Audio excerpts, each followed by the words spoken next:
President Trump wants the Strait of Hormuz opened. So why is he asking the U.S. Navy to enforce a blockade? It's 9 a.m. in Washington. It's 5 p.m. here in Abu Dhabi from our Middle East programming headquarters. I'm Becky Anderson. You're watching Connect World. The stock market in New York opens about 30 minutes from now. U.S. futures indicating a lower open as oil prices surge amid continued tensions in the Middle East. And that is where we begin this hour with U.S. President Donald Trump ordering a blockade on all traffic entering and leaving Iran's ports on the Persian Gulf and the Arabian Sea. U.S. Central Command says it will begin enforcing the blockade in 1 hour at 10 a.m. Eastern Time, and markets have already reacted to that news. Oil prices jumping to more than $100 on the barrel. Iran's Islamic Revolutionary Guard Corps warned today that no port in the Persian Gulf, known in this part of the world as the Arabian Gulf, and the Sea of Oman would be safe if its own ports are threatened. President Trump says the United States is sending minesweepers to clear the strait. So we have minesweepers there now. We have highly sophisticated underwater minesweepers, which are the latest and the greatest. But we're also bringing in more traditional minesweepers. And so I understand is the UK and a couple of other countries are sending minesweepers. Well, the future of what is this critical waterway and the wider war, of course, still unclear after direct talks between the US and Iran ended on Sunday in Islamabad with no agreement. Well, Nick Robertson is live in Islamabad in Pakistan. Kevin Liptak joining us from the White House. Nick, get us up to speed on what we understand to be going on in the Strait, on the status of shipping in it and the waters around it. Yeah, shipping thinning out, according to some sources. Lloyd's Insurance saying they're seeing no traffic moving. The U.S. Central Command saying they will be blocking all Iranian ports in the Arabian Gulf and the Gulf of Oman. So that is either side of the Strait of Hormuz. They're even sort of giving specific instructions to maritime traffic in that area, telling them to use bridge to bridge, the bridge of the ships, the control room of the ships, if you like, on Channel 16 when trying to talk to U.S. maritime vessels, the U.S. Navy there. Precisely how this is going to work isn't clear. What we're hearing from the Iranians, from the IRGC, in fact, specifically in this case, the Ministry of Defense, the acting Minister of Defense in Iran, saying that the military are ready for all eventualities. The IRGC, one of the commanders there, has issued a threat to expand Iran's closure of the waterways in the region by shutting down the Bab al-Mandab. That's the Red Sea route for marine traffic next to Yemen. The Iranian proxies, the Houthis, have a lot of expertise in shutting down maritime traffic there. So that's where the picture looks, and this U.S. blockade is due to come into effect in about an hour's time. Safe to say it raises the tensions in the region. It's raising the price, or appears to be raising the price, of oil. And the question, will the ceasefire that still has another 8 days to run, can that endure? Kevin, what more then are you learning in Washington about how this blockade will work? Well, clearly the president trying to up the economic leverage that he thinks the United States has over Iran. But, you know, so far this war has really been fought in the air. This is by far the most difficult task that the president is assigning to the U.S. Navy as part of all of this. Of course, ahead of the war, we saw that massive buildup of naval muscle in the region. The USS Abraham Lincoln now stationed just off the opening of the Strait of Hormuz. But when you talk to experts, and CNN has been sort of polling experts over the weekend, they do say that it could require more than that to enact this kind of blockade. You know, James Stavridis, the former NATO commander, said that you would need 2 aircraft carrier groups in order for all of this to work. There is another one headed to the region, the USS George H.W. Bush, but as of now, it's still in the Mediterranean. It will take several days for it to reach a place where this would be effective. And it does, I think, get at the continued asymmetric capabilities that Iran has that could potentially turn this blockade into a very dangerous mission for U.S.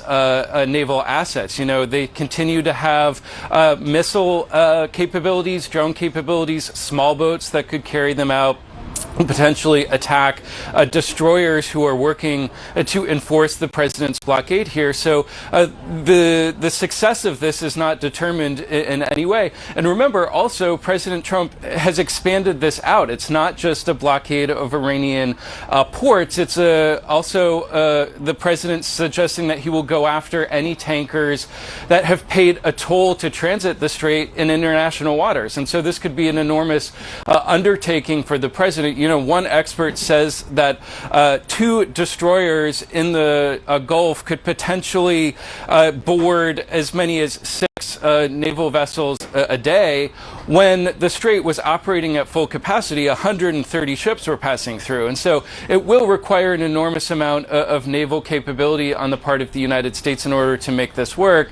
And I think the fear among at least some of the president's advisors is that as soon as Iran starts firing back at some U.S. naval assets, then all of a sudden the war just restarts again in earnest, which I think is something that the president is hoping to avoid. So I think a lot of uncertainties here in the hour before this blockade is set to take effect. Nick, the UAE, where I am, describing Iran's stranglehold on the strait as economic terrorism. The US now upping the economic ante against Iran. A blockade is a weapon of war. Is this a change in strategy at this point by the US, or just an adaptation or an added layer, do you believe?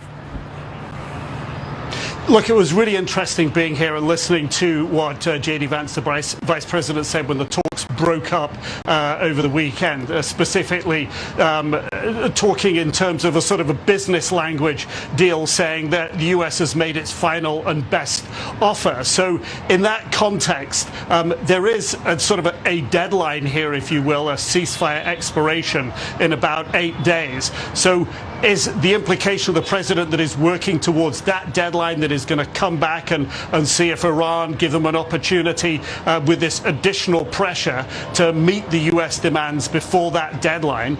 In that context, you know, from a business negotiation, the art of the deal, if you will, negotiation, the way President Trump often views trying to get what he wants out of a situation, to apply this sort of business references and his business acumen. If that's what's happening, if there isn't an escalation, if the ceasefire doesn't break down, so many ifs, then there's the potential for the president to get what he wants. But in that, a lot of trust has broken down, and a lot of people in this region absolutely see the United States bringing a blockade on an Iranian blockade, sort of a double blockade, as really escalating the situation even more. Over the weekend, you had a couple of guided missile U.S. frigates, destroyers rather, go through the Strait of Hormuz, according to U.S. Central Command on Saturday, on a sort of a demining mission. So there are a number of naval moving pieces here. We just don't have the detail on it. But absolutely, certainly, there are a lot of people with a lot of expertise that are able to look at this situation, just as Kevin was describing, and say there are so many opportunities here for escalation, for sort of mistaken communication, mistaken movements, and also that it's small, subtle, asymmetric effort, perhaps by Iran, to try to scupper, put a price on the U.S. efforts here. Remember, just a few years ago, Fajura, that port of the United Arab Emirates that's in the Gulf of Oman, there's that pipeline that goes from where you are, Becky, on the Persian Gulf, the Arabian Gulf, through the mountains to Fajura to get that oil flowing from the UAE out to the world. Well, that port was attacked by missiles by Iran. Well, a few years ago, we were in the seas there looking at vessels that had been targeted by just a couple of small Iranian like fishing boats where small magnetic mines had been attached to the side of the boats, holes blown in the boats, bringing the shipping there to a halt. So Iran has got the expertise to use these asymmetric tactics that could be directed covertly, maybe at cost to them, maybe at cost to the US Navy. But the paths to escalation here are multiple. It is fair to say this is a transactional president rather than a leader who leans into traditional diplomacy. Certainly the idea of this blockade isn't one that should be unfamiliar as an idea in principle to this Trump administration. We saw their actions against boats in and out of Venezuela, of course. Nick Robertson, Kevin Liptak, good to have you both. We will watch this develop.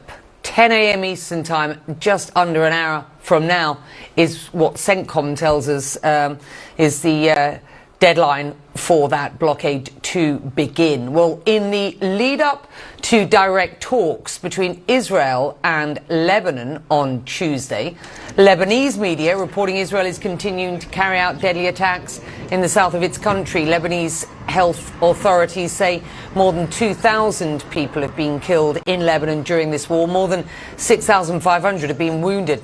Israeli Prime Minister Benjamin Netanyahu entered southern Lebanon on Sunday for the first time since the war began to conduct a survey of territory seized by Israel. CNN's Oren Liebman joining us now from Tel Aviv. And I just want to note, in the past couple of hours, European Commission President Ursula von der Leyen warning that there cannot be stability in the Middle East, quote, while Lebanon is in flames. Given this continued Israeli bombardment, how much hope is there that a deal could be reached from at least the sort of onset of these talks, whatever they may look like, brokered by the US in Washington tomorrow? Becky, I think from where we sit and from what we see, a hot war across the Israel-Lebanon border and Israel not willing to make any concessions, it's difficult to see a scenario in which the direct talks between Israel and Lebanon under the leadership of the United States are able to make real progress or get to a real ceasefire agreement. The crucial question is, how much pressure is the U.S. willing to put on Prime Minister Benjamin Netanyahu to agree to a deal?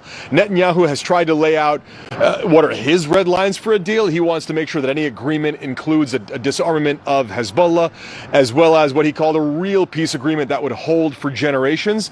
At the same time, in the government meeting today, he said he's looking at an Israeli occupation of Lebanon that is a solid, deeper security zone. Now, he didn't talk about a timeline or how long Israel would hold on to that territory, whether that would be indefinite, but that very much looks like what we're seeing with the growing seizure of land and territory in southern Lebanon, and certainly the statements we're hearing from some of the far-right members of Israel's own government. There's no indication that they're willing to make concessions in these negotiations, and that's where it essentially is up to the United States on how much pressure to put on Netanyahu and can they get him to come around, because it doesn't look like Netanyahu will get there on their own. Meanwhile, Hezbollah continues to fire across Israel's northern border at northern Israel, so it doesn't look like they will leave the Lebanese government with that much maneuvering room here to try to get to an agreement. So it remains a very difficult situation, one not unlike Pakistan. It's a significant diplomatic achievement that there are direct talks. That doesn't mean they'll be successful. It's good to have you, Oren. Thank you very much indeed, Oren, on what is going on the ground and, of course, on these US brokered talks set to begin tomorrow. More on those as we get it, of course. Well, with less than an hour before the U.S. military begins what is advertised as a blockade of Iranian ports, oil prices have soared above $100 on the barrel again. President Trump's blockade adding to fears of a continued squeeze on energy supplies from the Middle East. You can see here both U.S. crude and Brent crude, which is the global benchmark, remain high. These prices had a significant impact on Asian markets in their Monday trading session. We expect to see a lower open on Wall Street when those markets open about 15 minutes from now. Eleni joining me live from Dubai. You've been keeping an eye on those international waters in and around the Strait of Hormuz. These are waters with vessels under normal circumstances, flagged from countries all over the world. The impact, we know, on the strait being effectively closed has been enormous. I guess the question at this point is, what impact is a planned blockade likely to have on that marine traffic? It's such a good question. I think it's very indicative in terms of what we're seeing in the oil price right now. Just a note on that, Brent crude is up 40% since the start of the war, and WTI, the US benchmark, is up 50%. But what I have with me, Becky, is a list of all the vessels that have been able to transit through the straits since the start of the war. 453 vessels have been able to make that transit. On a normal day, each day, you see 130 vessels passing through the strait. So it's just really an indication of how the Iranian chokehold over the Strait of Hormuz has choked off critical supply of all sorts of goods. So it's crude, it's some of those refined products. That's why you're hearing news about jet fuel prices spiking, fertilizer prices spiking. But what's also really interesting when I look at this list, it's that Iran dominates a lot of what is on these vessels. So what we're seeing now with this other blockade, the U.S. naval blockade, really attempting to try and tighten the screws on Iran's ability to get revenue from transit through the strait, is that it's going to have an even bigger effect. Now, for shippers out there, and I've spoken to so many experts, shippers are already in a dilemma. Either negotiate with Iran directly, perhaps potentially pay a toll fee to transit through the strait and get some access. Now they're dealing with the US element, also dealing with the United States. A lot of the shippers are not willing to do this at this point. They are really worried in terms of the new rules of engagement. Now, countries that are very friendly to Iran have been able to transit as well. We don't know if they paid the toll fee, but we're watching to see how they respond, because it's been taking a lot oil to Asian economies like Pakistan and India that are facing domestic issues. Now, countries that are friendly to the United States, they also have a dilemma in terms of then directly negotiating with the Iranians. What we're seeing right now is something completely unprecedented. It is uncharted territory. This is an international waterway. Whether this is going to have the desired effect on Iran, because this is what President Trump is trying to do, to effectively try and put pressure on Iran to open up the strait, remains to be seen. One expert I spoke to said perhaps this opens the room for more negotiation, as everyone is feeling the pressure of the strait right now. Iran also saying that they're going to use their proxies in Yemen, the Houthis, to potentially block the other important maritime choke point. We've seen this happen before, the Bab al-Mandeb. This is a release valve for a lot of the crude that flows through Saudi into the Red Sea. So, Becky, this is a very important moment. We're around 45 minutes away from the U.S. naval blockade being implemented. How they plan to enforce this is anyone's guess at this stage. Yeah, no, you're absolutely right, and we will continue to report on that as we get further detail. Eleni, thank you. Still to come. You're watching Connect the World with me, Becky Anderson. I'm just going to move away from the Middle East for a moment, because Hungary making a political shift away from Viktor Orban. 16 years in the top seat there. What the change could mean for the country and for Europe is just ahead. And a rare exchange between the US president and the leader of the world's Roman Catholics, Pope Leo. Their heated war of words is up next. It is a busy news day all around the world. This is One World. The world's top headlines with some of the world's biggest players. Stories that captivate from two unique perspectives. Zain Asher and Biana Golodriga use their extensive experience to cover global news with passion and intellect. Walk us through what specifically Secretary of State Marco Rubio was talking about. What leverage, if any, does Prime Minister Netanyahu have at this point? One World with Zain Asher and Biana Golodriga. Weekdays on CNN. Why, particularly in Gaza, why has leadership failed here? Selfish, short-term interest. The allegations, I mean, this is chilling, stomach-churning stuff. Yes, it is. What happens, Maria Corina Machado, what happens if you're arrested? Well, we're taking one day at a time. Do you think that Colombia could be at risk here? What would it take, Mr. President, for Serbia to acknowledge Kosovo's independence?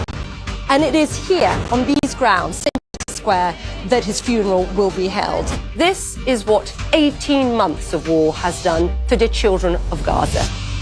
Where do you find empathy with some of these autocrats? The genocide in Rwanda made you almost quit photography. Tell us about that moment. How does his story shape all of you who are the future?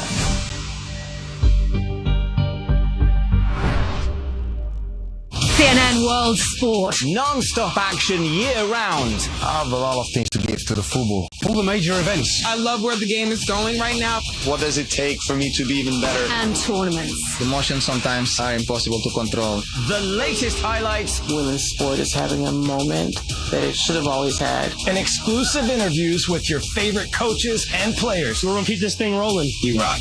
Don't miss CNN World Sport. only on CNN. Hungary's main stock market jumped 2% today following parliamentary elections on Sunday. Massive crowds joined Peter Magyar in the capital last night to celebrate his Tisza party's victory. It was a remarkable defeat for long-time Prime Minister Viktor Orban, an ally of both Donald Trump and Vladimir Putin. Magyar's win also indicating a significant political shift for Europe. German Chancellor Friedrich Merz sent his congratulations. Have a listen. This was one of the best pieces of news that we got yesterday, that obviously we still have such a high degree of resilience in a democratic society like in Hungary. Right-wing populism suffered a severe defeat in Hungary yesterday. And this doesn't just apply to Hungary. Hungary is sending a very clear signal against right-wing populism to the whole world. Yesterday was a good day in this regard. Well, CNN's Melissa Bell has been in Budapest all week. She filed this report. Well, just to the feeling on the streets here last night, it really was an amazing moment. Lots of young people. The demographics were fascinating. They'd come out because they couldn't quite believe not just that democratic change had happened, so strong was the grip of Viktor Orban and his regime over the course of the last 16 years, for many of them, most of their lives, but they couldn't quite believe that they'd been part of that democratic change, that it had worked, that Peter Magyar had not only won, but secured this supermajority, which they believe will allow him now to return the country to the rule of law. Now, we expect to hear from Peter Magyar later today, but we had this speech from him yesterday. He walked up onto a stage through the crowd to the sound of Frank Sinatra's My Way, and then delivered this speech really congratulating the people, thanking the 3.3 million Hungarians who'd voted for his party, Tisza, handing them that two-thirds majority in Parliament.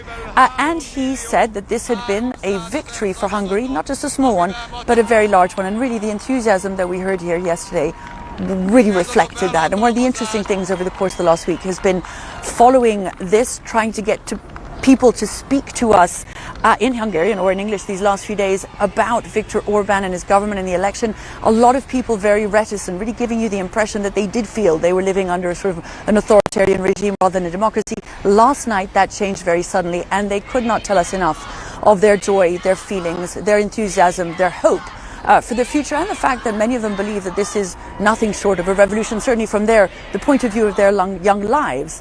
The change that this signals in Hungarian politics is seismic. Then there is the reaction of the rest of the world.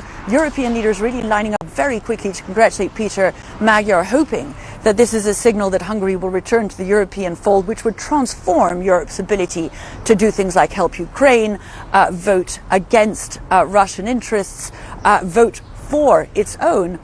But then, of course, the big question, how the American administration reacts. Very little so far in the way of concrete reaction. The question is, for MAGA, what this represents. This was, after all, the cradle of so much of MAGA's ideology and its plans for the second President Trump term. What does this signal? What does it tell us about what happens when a regime or a liberal democracy has been created, when so much power has been concentrated in the hands of the executive? What happens when that changes? And we hope to hear more about Peter Magyar's plans a little later today. Get you up to speed on some of the other stories that are on our radar right now. And officials in Haiti say 25 people died in a crowd crush at a popular tourist attraction on Saturday. The number was originally reported to be 30. Now, the tragedy happened amid overcrowding at the entrance of the La Ferrière Citadel, an early 19th century fortress and UNESCO World Heritage Site. Well, a Gaza-bound aid flotilla is aiming to break the Israeli blockade on the enclave after departing the Spanish port of Barcelona on Sunday. Participants say this is the largest fleet yet to sail to Gaza, with 39 boats on the way and more expected to join to reach a total of more than 70.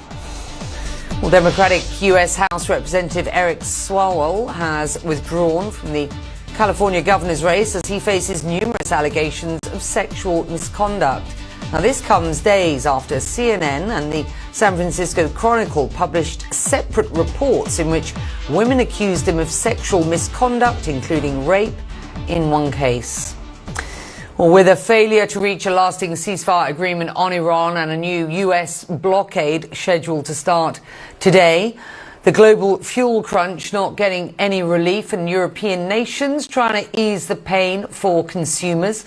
Germany's coalition government has just agreed to fuel price relief worth almost $2 billion for both consumers and businesses to help alleviate the pressure. And in Ireland, where diesel prices have jumped more than 20% since the start of the war, police have been dismantling blockades set up by angry protesters. The Irish government refused to negotiate with them, but it announced more than $500 million worth of tax cuts and other support to help mitigate higher spending on fuel. Well, with oil prices back above $100 on the barrel and just 30 minutes before this U.S. Navy promised blockade on Iran, going to find out how U.S. markets react at the start of the trading week. That is up next. Good morning. Today's weather will be sunny with a high of 31 degrees. Alexa, music please. Playing workout music. Striving for mastery? You need speed, precision, and clarity of purpose. They all add up. Talent is not enough. You've got to prove that you're able to take advantage of unlimited opportunities when they come. And to do that, you need plenty of data. Scratch that. You need unlimited data. And there's no better provider of unlimited data Access granted than your all-powerful Glow router. Whether home or office, enjoy unlimited data on a Glow router. Dial *312#. You know, I've got unlimited eyes. Glow Unlimited. I'm still watching.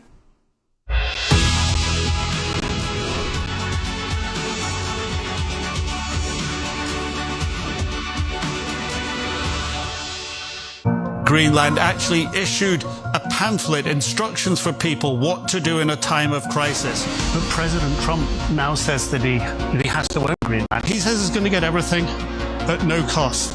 Solve it through dialogue. We've seen more and more Danish military show up. We're kind of scared for the future. Is Greenland safe? We have some red lines. We cannot cross the red lines.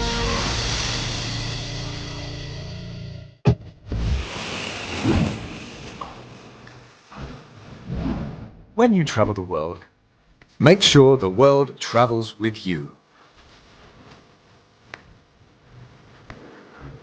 Check in, log on, and get connected with all of the latest developments at your fingertips. CNN Partner Hotels, connected to your world. I'm Gabriela Frias in Mexico City, and this is CNN.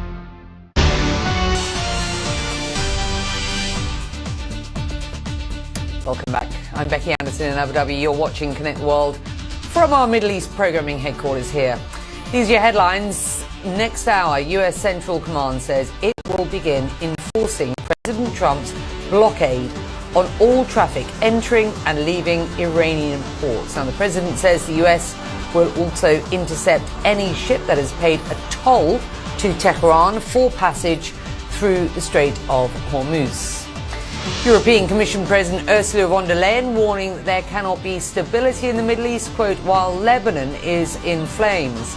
Lebanese media report that Israel is continuing to carry out deadly strikes in the south of the country ahead of direct Lebanese-Israeli talks in Washington scheduled for Tuesday. Let's get you to the opening bell on Wall Street then, and it is being run by the mayor of Dallas. He is leading the city's business delegation and promoting their investment scheme, Y'all Street. And y'all, have a look and see how we are doing on these stocks at the open. The indications were that they would be lower by about 0.5%. That is what the Dow Jones Industrial Average is doing. We'll wait to see how the other couple of markets that we watch, S&P and the Nasdaq, settle down in the next minute or so. Let's take a look at the live oil prices for you. Markets reacting to the latest developments in the Iran war. This looming U.S. blockade really creating some confusion and an uncertainty about the stability of the global oil supply, and traders reacting accordingly. We are seeing some volatility. Well, let's bring in Karen Young, who is a senior research scholar at the Center on Global Energy Policy at Columbia University, and we'll bring up the markets as they open. We are expecting them to be, 0.5% lower today on the back of this rise in oil prices once again. How serious is the shock for global energy markets at this point, as we are into looking at 50 days now of this significant instability? Well, thank you, Becky. Yes, we're into that 6-week mark now. The ups and downs just continue. And the shock isn't necessarily about what Iran exports and this blockade of ships leaving Iranian ports. It's about the shock to markets and this sense of the prolonged period of not having a return to normal flows in the Strait. We get farther and farther away from making that a reality. And so the task of the U.S. Navy is going to be both a military one and an administrative one. It really is, again, a change of tack and position from President Trump. But this one is going to be a lot more complex to execute. Have you got any further insight into how they may operate this at this point? No, I don't know, other than what they've said. Nothing is leaving Iranian ports, including from the pipeline that exits around the corner of the Strait. And Iran, of course, has already said that it would, retaliate against ports on the other side of the Gulf if its ports are damaged or are, put under these conditions of restraint. So we get back into this cycle of sort of waiting for retaliation, seeing what the actual implementation by the U.S. Navy would look like. And I think it's going to be very, very difficult for them to verify, who is paying a toll or not, what ships are moving in what direction. This requires, quite a lot of vigilance. I want to talk about where this leaves Iran. Tehran, let's have a look at the numbers. Exporting about 1.8 million barrels of crude a day. If that effectively were to drop to zero overnight, what does that do? Where does that leave a system where oil and gas makes up some 80% of export earnings? It certainly feels as if we're looking here at an attempt to financially squeeze or suffocate Iran at this point. So the Iranians over now decades have been able to weather economic pressure. They have mastered what is the resilience economy. So I don't think in the short term that this gives them quite a scare.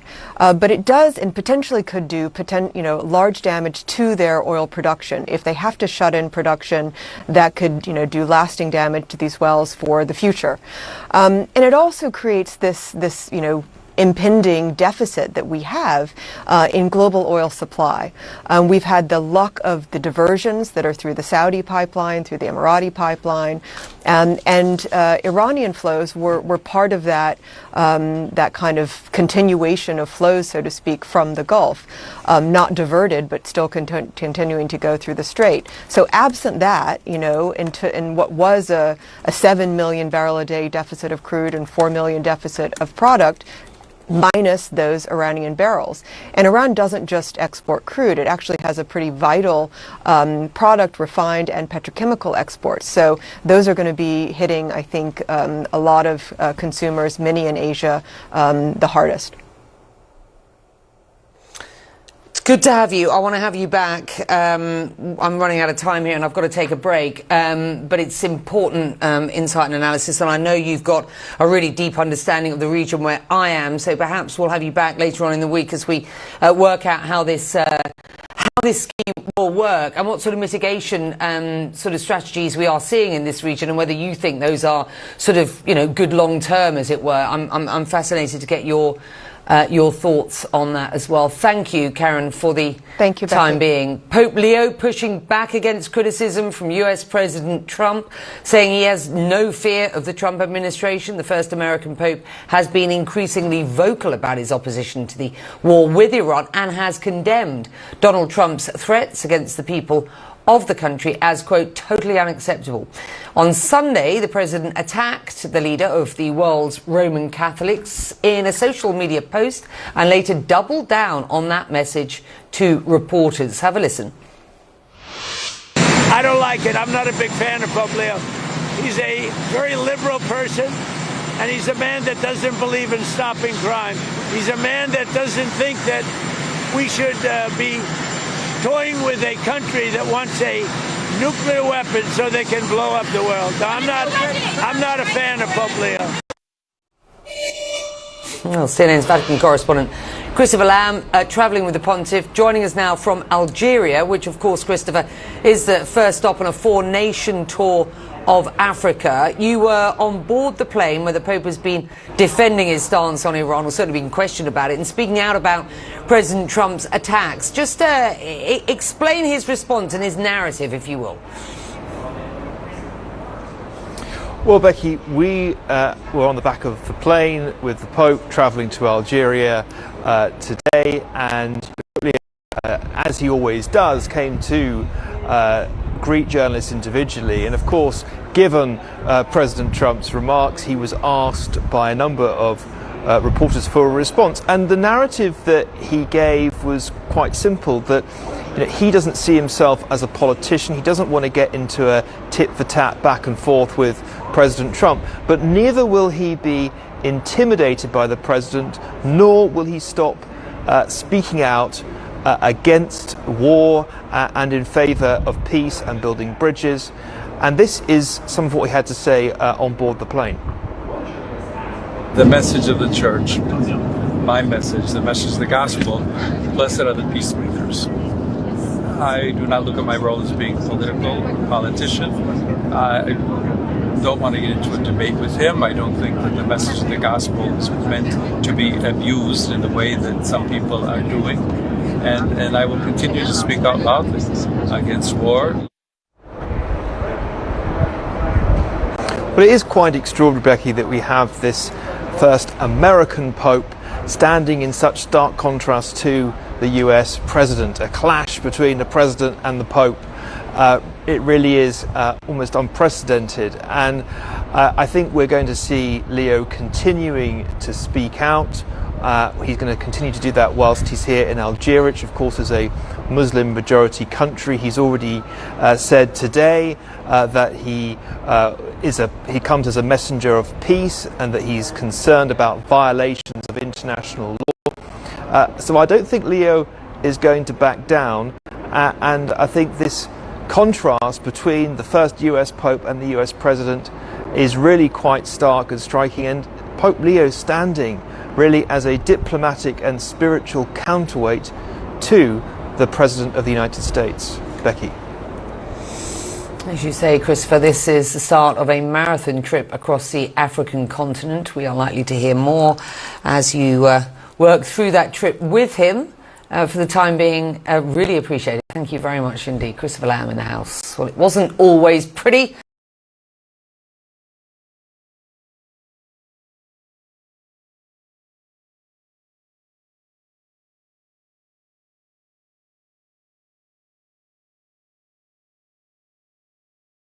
But he has done it again. Rory McIlroy comes out on top on a thrilling Sunday to win his second straight Masters.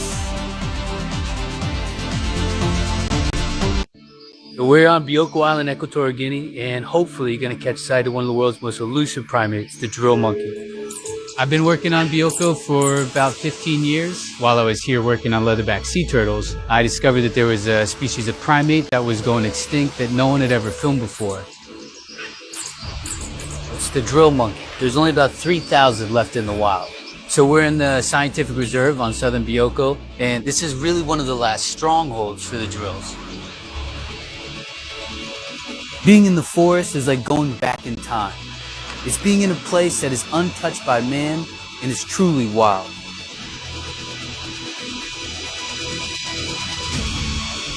The more you learn, the more you realize there's much more to understand about the natural world. It's a bit like staring up into the stars and feeling an immense universe. Today we live in an unpredictable environment and news races around the world at breakneck speed. Demi Moore, Kate Winslet, Chancellor Merkel, welcome to the program. I think that societies that suppress their women are the least successful economically. My show brings you the latest news and top news makers. Do you feel the Trump administration understand what's at stake? I'll be honest, we have to work on it. What do you want people to know about mortality? And we also dive below the headlines. These scenes have been the most emotional scenes for Syria. What do you want the impact of this particular film to be? It's corny to say, but it's about love. It's the only thing worth dying for, only thing worth living for. It's crucial we make sense of what's happening and fully understand what's at stake. Does Europe have enough forces to patrol 1,300 kilometers of a line of contact against Russia? Amanpour, weekdays on CNN. What a thrilling Sunday we had in Augusta for the Masters. Back and forth, up and down, bit of a roller coaster, wasn't it? And in the end, Rory McIlroy emerged victorious for the second year to retain that green jacket. Amanda Davis with me. And he wanted to prove his first Masters wasn't a fluke, and he had to dig deep. But where does this put him in the pantheon of golfing greats, Amanda? Well, I mean, he's now the most successful European, isn't he, in terms of major wins? But we've been talking a lot this morning because over the last few years, he's really kind of secured his position in terms of a spokesperson and a leader, hasn't he, for the golfing community. But now he talks about the weight being lifted off his shoulders with that long-awaited, finally, Masters victory last year. He has been playing at this tournament. He was playing like a different person. I mean, it was a Rory coaster. Well, I like that phrase. I heard it over the weekend. I'm going to steal it. Every time we watch him, we support him. It's like riding a Rory coaster. But it was such a popular victory. Things didn't go his way. He still managed to pull it off. And you don't want to hear from me. You want to hear from the guys who are at Augusta, have been there every weekend. And that's who we're going to be speaking to in just a couple of minutes in World Sport. Amazing. That's World Sport after this short break with Amanda and her colleagues. We are back, top of the hour, with the second hour of Connect the World. Stay with us all. I'm Daniel Dae Kim. I'm going to South Korea to figure out how this small nation conquered the world with its culture. I saw your move. That's going to get people up out of their seat.